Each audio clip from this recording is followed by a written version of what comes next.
سأذكر معالم رئيسة في قضية الخشوع في الصلاة. أولها حسن طهارتها وحسن التهيؤ والاستعداد لها. إن مما يسلب المصلي خشوعه عدم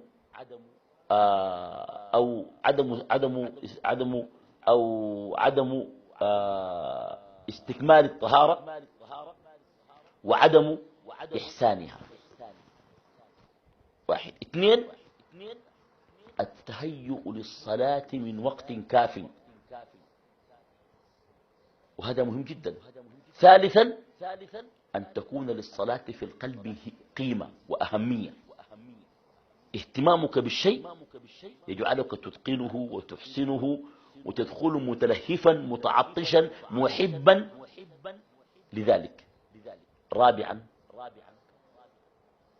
لا بد من أن تأخذ بأسباب حسية في الصلاة كالنظر إلى مواضع السجود والأرض، هذا يدل على الخشوع.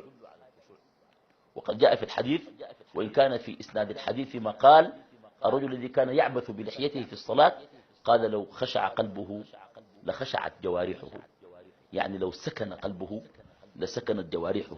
وقلنا أن من معاني الخشوع السكون والطمأنينة والتذلل والخضوع. خامسا، إذا كنت مصليا لنفسك أن تتمعن فيما تقرأ، وأن تقرأ آية وأن تتفكر في هذه المعاني. وإن كنت تصلي مأموما فأن تتمعن ما يقرأ إمامك وأن تتابعه آية. سادسا، من أعظم ما يعين على الخشوع الابتعاد عن المؤثرات الخارجية. يعني النبي صلى الله عليه وسلم كانت أمامه ستارة فيها تصاوير أو فيها زخرفة، حتى ليس صور حية، زخرفة، فقال ألهتني عن صلاتي آنفا.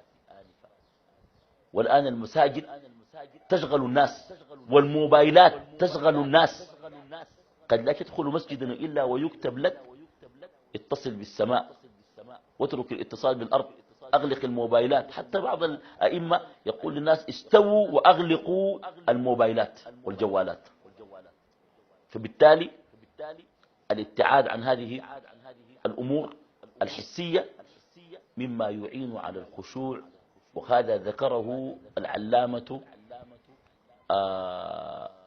المقدسي في مختصر منهاج القاصدين: التفكر في معاني الصلاة وفي حركاتها. فالوضوء طهارة للجسد لتحرص على طهارة الباطن. ما قال ابن القيم: عنوان الظواهر دلالة البواطن. يقول ابن قدامة رحمه الله أيضا: الوقوف بين يدي الله جل وعلا يذكرك بالوقوف بين يديه في الموقف العظيم، وتستحضر أنك بين يدي ملك الملوك وبين يدي علام الغيوب. وركوعك إنما فيه من الخشوع وفيه من الخضوع وفيه من التذلل ما فيه، وتمامه بالسجود الذي فيه السجود بأشرف الأعضاء وأكرمها الوجه.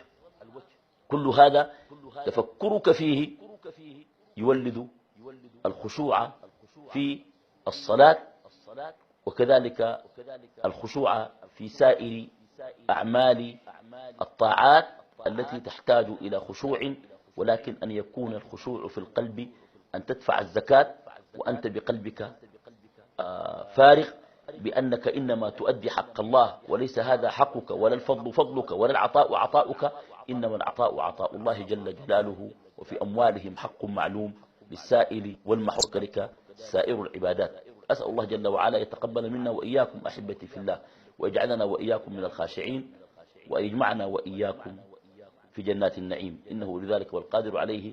وصلى اللهم وسلم وبارك وأنعم على عبده ورسوله محمد صلى الله عليه وسلم.